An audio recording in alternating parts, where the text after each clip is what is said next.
Bom dia, Foi. Bom dia, boa tarde, meu povo. 7h08. Estamos ao vivo. Desculpe o atraso de 2 minutinhos. Que eu fui caçar meu óculos. Eu lembrei onde ele estava. Eu vim caçá-lo. Sei que já tá aí. Pessoal que já tá no YouTube.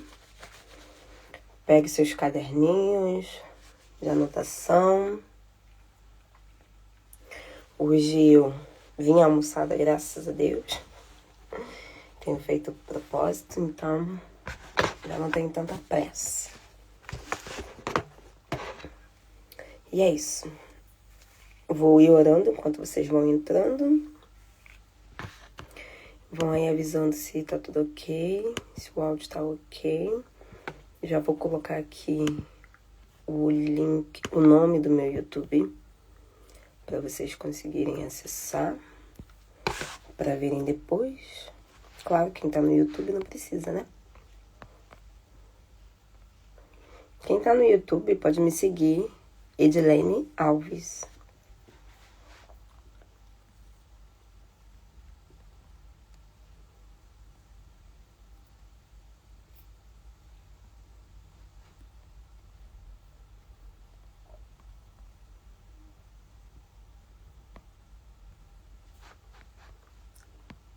Tem que deixar isso daqui copiado.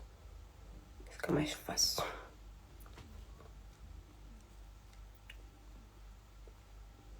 Pronto. Fixei o comentário. Vamos lá. Juízes 7:08. Ok.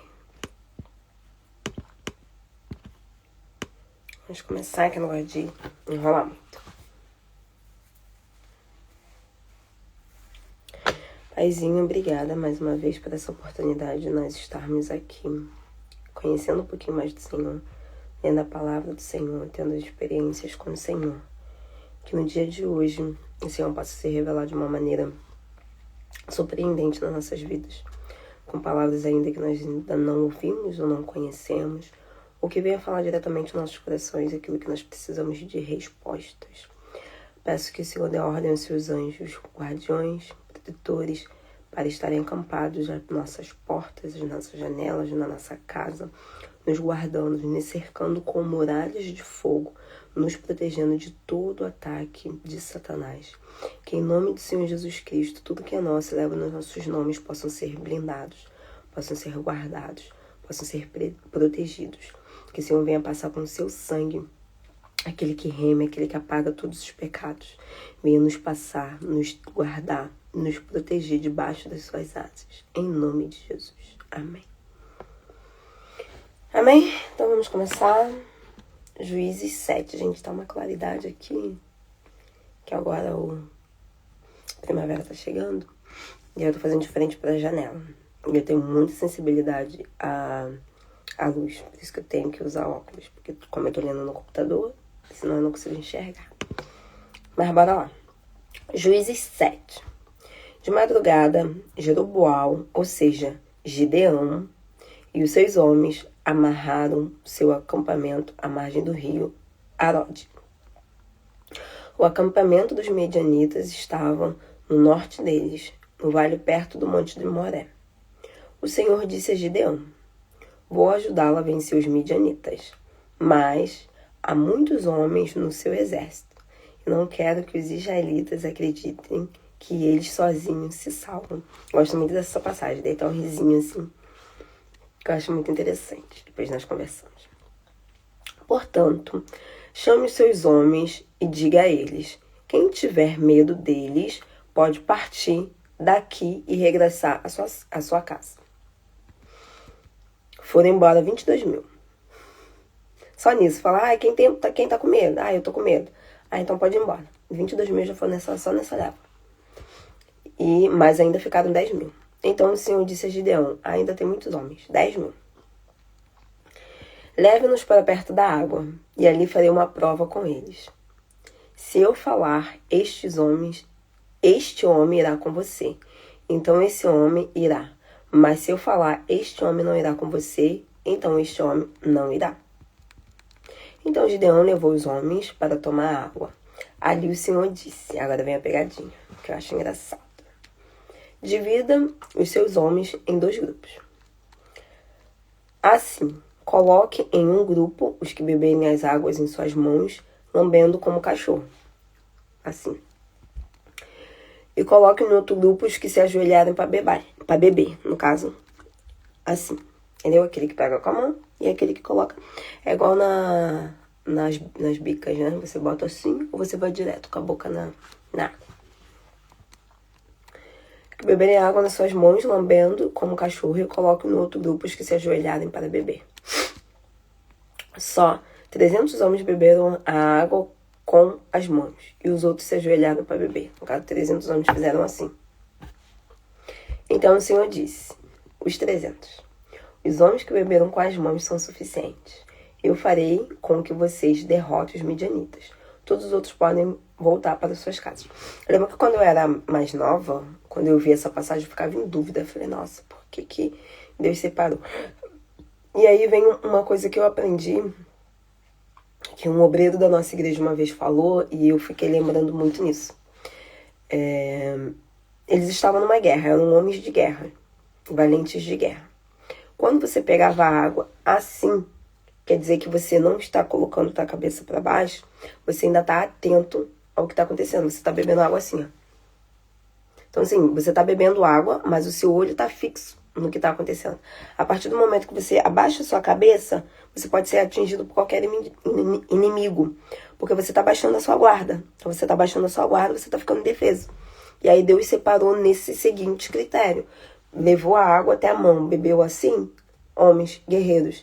Os que abaixaram não vão entrar. Então foi basicamente uma classificação. E eu achei muito interessante, porque tem um filme 300 também, e óbvio, né? Nós sabemos que a arte imita a vida e a vida imita a arte. Então são 300 guerreiros, aí como de Gideão também são 300 guerreiros. Então fica aí pra vocês.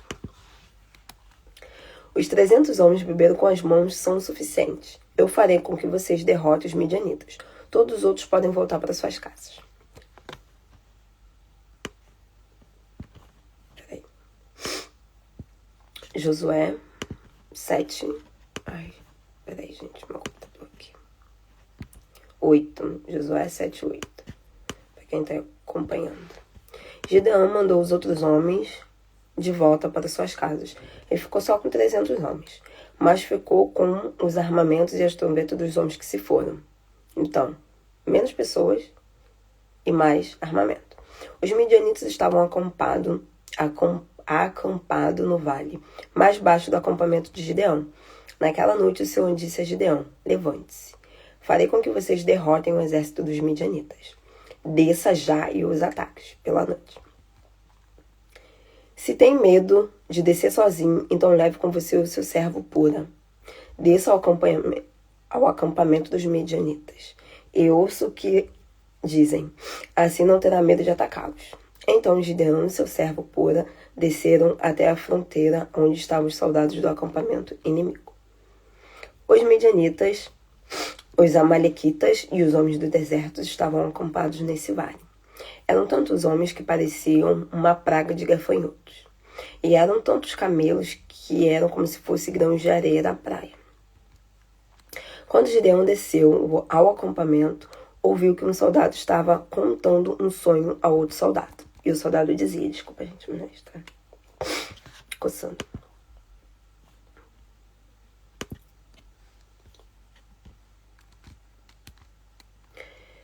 Sonhei que um pão de cevada vinha rodando em direção ao acampamento dos midianitas e batia na tenda tão forte que a tenda caía e ficava do avesso.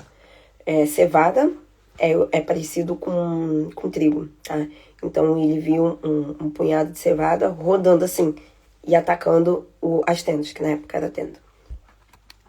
E a tenda caía e ficava do avesso. E os outros soldados sabiam o significado do sonho e disse: seu sonho se trata de Gideão, o filho de Joás. E significa que Deus fará com que Gideão destrua todo o exército midianita. Depois de ouvir o sonho e o seu significado, Gideão adorou ao Senhor. Depois regressou ao acampamento de Israel e disse: Levante-se todos, o Senhor nos ajudará a vencer os midianitas. Vou dar uma pausa aqui. O que aconteceu? O Gideão tinha 32 mil homens. Na primeira leva, 22 já foram embora. Ficaram 10 mil homens. Depois, mais foram e ficaram 300 homens. Querendo ou não, aos nossos olhos humanos, nós olhamos as coisas no natural e vimos que é impossível.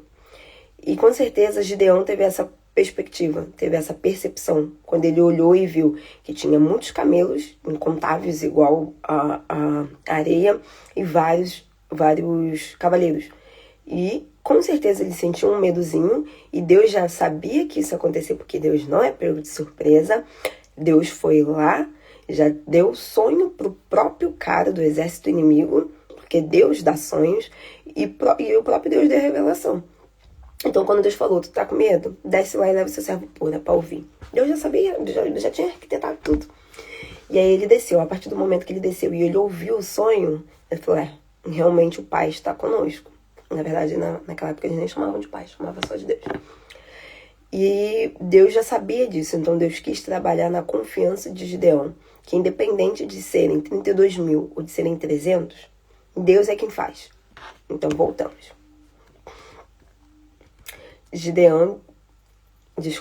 Juízes 7:16. Gideão dividiu os 300 homens em 3 grupos, e a cada homem deu uma trombeta, minha dicção hoje está maravilhosa. Deu a trombeta em um jarro vazio com uma tocha dentro. Gideão disse aos seus homens: quando chegar ao acampamento inimigo, prestem atenção em mim e façam o que eu fizer. Todos rodearam o acampamento. O grupo que for comigo e eu atacaremos com trombetas. Depois, toque também as trombetas e gritem pelo Senhor e por Gideão. Gideão e os 100 homens estavam com ele, chegaram à borda do acampamento inimigo. Bom dia, Duda. Chegaram à meia-noite, logo quando estava entrando a guarda. Gideão e seus homens trocaram suas trombetas e quebraram os jarros. Caso não saiba, não tenha acompanhado a primeira vez aqui, que eu acho que estamos fazendo a leitura de Juízes, tá? Todo dia eu tô aqui lendo 2 capítulos da Bíblia. Então sinta-se à vontade. Uma espada pelo Senhor, uma espada por Gideão. 7:21. Cada um dos homens de Gideão parou em seu posto, rodeando o acampamento inimigo. Os homens do exército midianita gritaram correndo. Quando os 300 homens de Gideão trocaram trombeta, o Senhor fez com que os midianitas matassem uns aos outros com as suas espadas. O exército inimigo fugiu para a cidade de Bet-Sitá, que fica perto da cidade de Zererá. Correram até a cidade de Abel-Meloá, que ficara perto de Tabate. Então foi dito aos soldados na tribo de Neftali, Assé e Manassés, que perseguissem os midianitas. Gideão enviou mensageiros por todas as montanhas de Efraim. Os mensageiros gritaram: saiam antes que os midianitas cheguem. Os homens de Efraim saíram e tomaram controle dos rios até Bet-Bará. Eles foram também capturados a Oreb. Capturaram a Oreb e a Zebê, 2 dos comandantes midianitas. Mataram Oreb em um lugar conhecido como Rocha de Oreb. Mataram Zeb em um lugar com o mesmo nome, onde se pisavam as uvas e se faziam vinho. Os homens de Efraim continuaram perseguindo os midianitas, mas primeiro levaram a cabeça de Oreb e Zebeá para Gideão, no lugar onde se atravessava o rio Jordão. Hoje eu tô um pouco acelerada, né, gente? Desculpa. Eu acordei já na empolgação, orando muito, aí já ficou acelerada. Bora lá. Juízes 8. Nesse primeiro Juízes 7, estão falando o que havia acontecido, de mais uma guerra, de mais uma batalha, que Deus quis provar que não são números que vencem, mas sim quem está com o Senhor. Se você estiver com o Senhor, Cara, não tem guerra nenhuma. Nenhuma.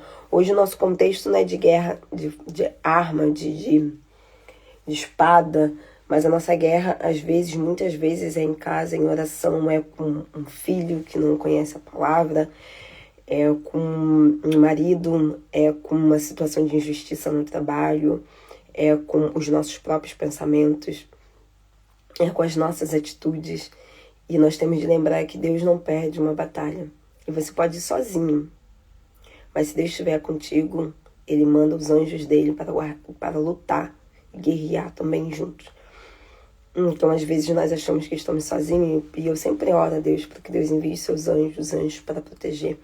Porque nós temos que entender que, por mais que nós estejamos sozinhos, nós temos o Espírito Santo, que é o conselheiro, e nós temos também, a nosso favor, os anjos do Senhor, e nós podemos pedir ao Senhor: Senhor, vá lá na frente, me envia, vai com seus anjos me guardando. Tu acha que quem que guarda, gente? Quem que protege? Quem protege são os anjos, óbvio, a favor, em trabalho do Senhor.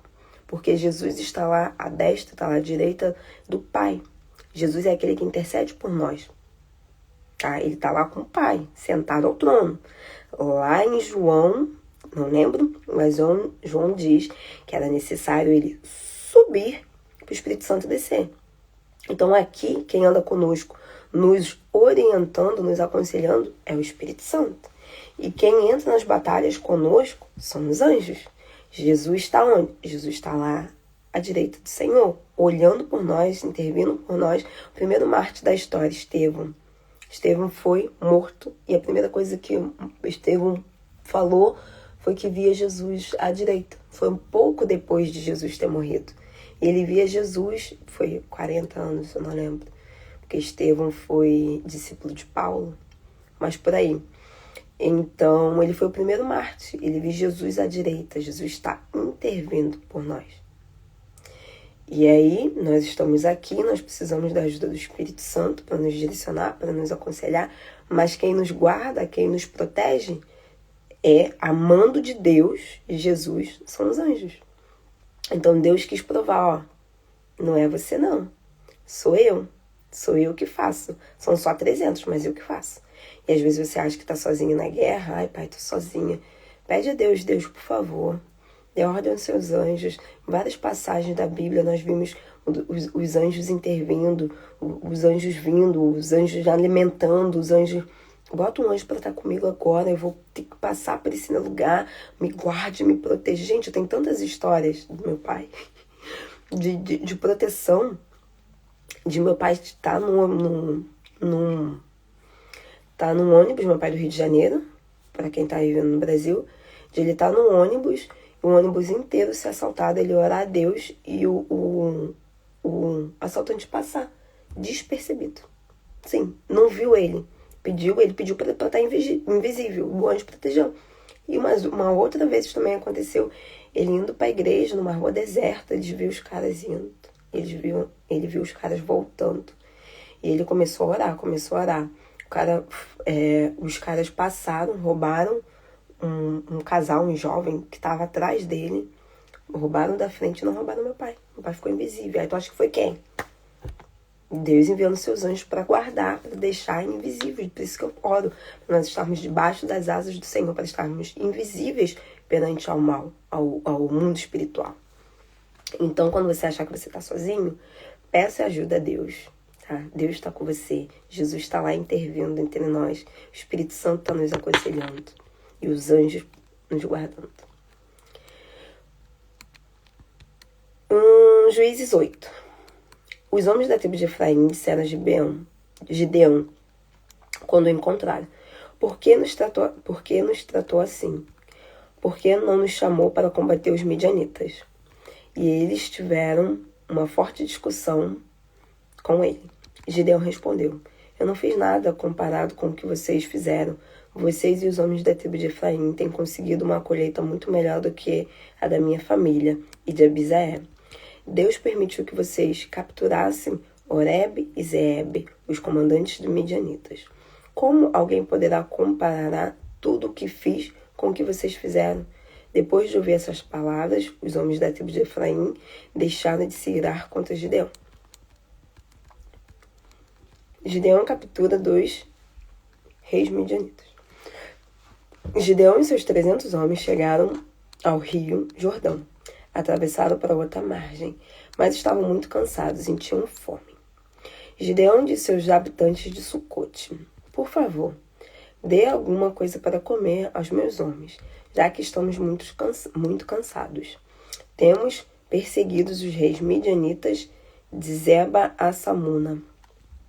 Mas os habitantes de Sucote responderam: por que temos que dar de comer aos seus homens? Por acaso já capturaram Zeba e Salmuna? Gideão disse: não vão me dar comida, mas o Senhor me ajudará a capturar Zeba e Salmuna, e depois voltarei aqui. Daí eu baterei com vocês no corpo de todo... Eu baterei vocês no corpo todo com espinhos e espinhos do deserto. Gideão e os homens saíram dali e foram para Penuel. Ali, Gideão pediu o mesmo favor aos habitantes de Penuel, mas eles responderam igual aos de Sucote. Gideão disse aos habitantes de Penuel: depois de conquistar a vitória, regressarei aqui e destruirei esta torre. Pensei: vocês não vão me ajudar, não? Tá bom. Deus é justo. Eu vou vencer e vocês vão se resolver com Deus. Depois de conquistar a vitória, regressarei e destruirei esta torre. 8:10. Zeba e Salmuna estavam na cidade de Carcor, com seu exército de 15.000 homens. Era tudo o que havia restado no exército do povo do leste, pois já tinham sido mortos em batalha 120 homens. Gideão e os seus homens continuaram perto do caminho que fazia fronteira com o deserto, ao leste das cidades de Noba e de Jogobeá. Gideão chegou até a cidade de Carcor e atacou seus inimigos, que não estavam preparados para o ataque. Zeba e Salmuna, os 2 reis midianitas, saíram fugidos, mas Gideão os perseguiu e os capturou. Gideão e seus homens derrotaram o exército inimigo. Gideão, filho de Joás, e os seus homens voltaram da batalha por um caminho chamado Passo de Eres. Gideão capturou um jovem da cidade de Sucote e lhe fez algumas perguntas. O jovem escreveu os nomes dos comandantes e dos oficiais da cidade de Sucote. Ao todo, escreveu 77 nomes.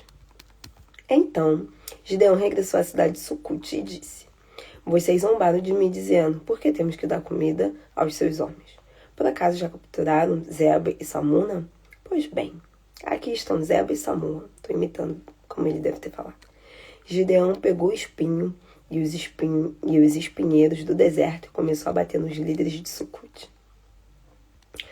Depois destruiu a torre da cidade de Penuel e matou a todos os homens que viviam ali. Gideão perguntou a Zeba e a Salmuna: como eram os homens que vocês mataram no Tabor? Zeba e Salmuna responderam: eles eram como você, cada um parecia como um príncipe. Gideão disse: eles eram os meus irmãos, filhos da minha mãe. Tão certo como o Senhor vive, garanto a vocês que se vocês não tivessem matado, eu não mataria vocês agora. Então Gideão disse a Jéter, filho mais velho: levante-se e mate-o. Mas Jéter era muito jovem e não se atreveu a tirar sua espada.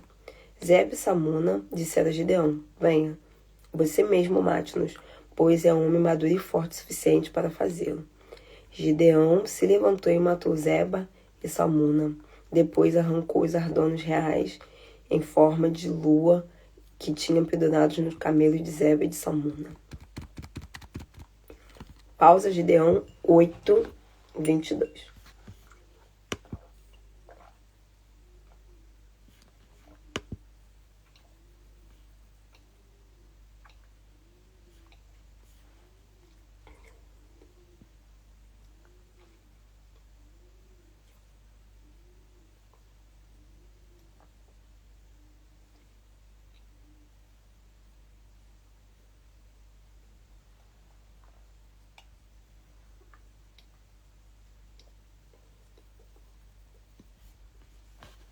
Vamos?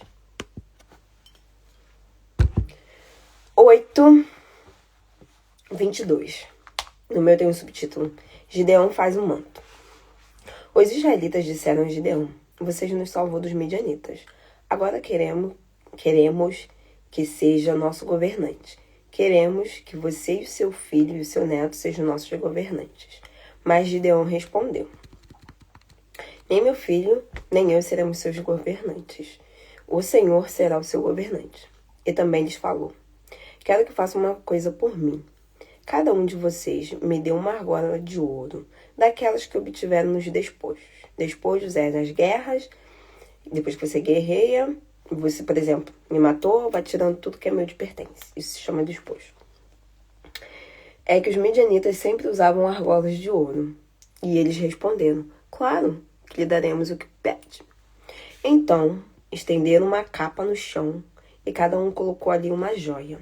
O ouro das joias que puseram pesava ao todo 19 quilos. Uau. Sem incluir os outros presentes que o povo de Israel entregou a Gideão. Lembra que eu falei para vocês que o povo de Israel empobreceu nos capítulos anteriores? Aqui Deus está fazendo novamente o povo de Israel voltar a ser rico. Então ele está pegando os despojos, os ouros novamente. 8,26. O ouro das joias que puseram pesavam todo 19 quilos. Sem incluir os outros presentes que o povo de Israel entregou a Gideão. Adornos em forma de lua crescente, em forma de lágrimas. Roupas de púrpura que eram dos reis midianitas, os colares dos seus camelos. Gideão fez um manto com o ouro e levou a Ofra, sua cidade natal. Todo Israel adorou o manto e não foi fiel ao Senhor. Por isso, o manto virou uma armadilha que fez com que Gideão e sua família pecassem. Então, Deus estava dando novamente os despojos, os ouros, fazendo com que o povo conquistasse, e aí, novamente, eles fizeram um Deus. Fizeram do manto um Deus, ocupando o lugar do Senhor. 8,28. A morte de Gideão. Os midianitas ficaram subjugados a Israel e não voltaram a causar dificuldades. Houve paz na região durante 40 anos, até que Gideão morreu. Desculpa, gente. Jeruboão, filho de Joás, voltou para sua casa. Gideão teve 70 filhos, pois tinha muitas esposas. Tinha uma outra esposa que morava na cidade de Siquém. Essa mulher teve também um filho de Gideão, a quem chamou de Abimeleque. Gideão, filho de Joás, morreu muito velho. Ele foi enterrado na tumba de seu pai, em Ofra, onde vive toda a família de Abisaé. Depois da morte de Gideão, Israel abandonou Deus e voltou a adorar Baal-berite como seu Deus. E assim os israelitas se esqueceram do Senhor, seu Deus, os que tinham libertado dos inimigos, que tinham por todos os lados. Israel se esqueceu muito depressa da família de Jeroboão, ou seja, Gideão. E ainda que ele tinha desfeito, e o que eles tinham feito muito bem. Então, bora lá. Para finalizar, o que nós podemos tirar desses dois capítulos, né? Em resumo, 7 e 8. Primeiro, 7. É que não importa a quantidade, o que você tenha. Não importa se você tem muito, se você tem pouco. Não importa o que você fez ou quem você tenha feito. Achando que as coisas são com a força do seu braço. Deus fala que ele pode simplesmente com 300 acabar com milhões. Então basta uma pessoa tá orando, uma pessoa tá fechando todas as brechas, todas as portas e tá buscando o que Deus faz. Primeira coisa. E a segunda, o quão nós somos suscetíveis a erro, a idolatria e a pecar com facilidade. A facilidade que nós temos de esquecer aquilo que Deus fez e faz. E nos voltamos novamente para aquilo que Deus falou que não éramos para fazer. Então devemos observar, devemos ter cuidado com nossos pensamentos, com nossos atos, com nossas atitudes, com as nossas palavras precisamos tomar cuidado para não voltarmos para aquilo que Deus mandou, nós não voltarmos. Então, em resumo, são desses 2 capítulos, foi isso que falou comigo. Principalmente que Deus, Ele faz conforme Ele quer. E segundo, que nós temos que tomar muito cuidado para não colocar outras coisas no lugar de Deus, para nós não nos esquecermos da promessa de Deus tão rápido. E é isso. Obrigado por terem permanecido aqui. Vou fazer oração, que tem umas coisinhas para fazer, para resolver. Mas é isso. Deu nossos 30 minutos. Obrigado vocês que estiveram. Vocês que vão ver também. Não se esqueçam de comentar, gente. Vocês estão esquecendo de comentar. Comentem aqui. Eu gosto de ouvir, eu gosto de aprender. Eu gosto de saber. Então, assim, o que vocês tiverem, um ponto de vista de vocês. Isso, me falem também, que eu gosto de saber. Eu respondo, tá? Eu gosto de aprender com vocês. Eu gosto de aprender. Então, vocês podem sinta-se à vontade para comentar. Tá bom? Vamos orar. Pai, obrigada novamente por esse momento, por nós termos terminado essa live, essa leitura, esse estudo da Bíblia. Obrigada por cada vida que vai estar aqui, que vai ouvir do Senhor depois. Que essa palavra penetre, que essa palavra gere transformação no nosso íntimo, no nosso interior. Esteja conosco, proteja-nos, permaneça, fala conosco, com o nosso coração. No dia de hoje. Obrigada por tudo. Amém. Amém. Beijo pra vocês. Ótimo dia e até amanhã esse mesmo horário. Quer dizer, 9, né? 9 da manhã, meio-dia aqui. Tchauzinho. Beijo.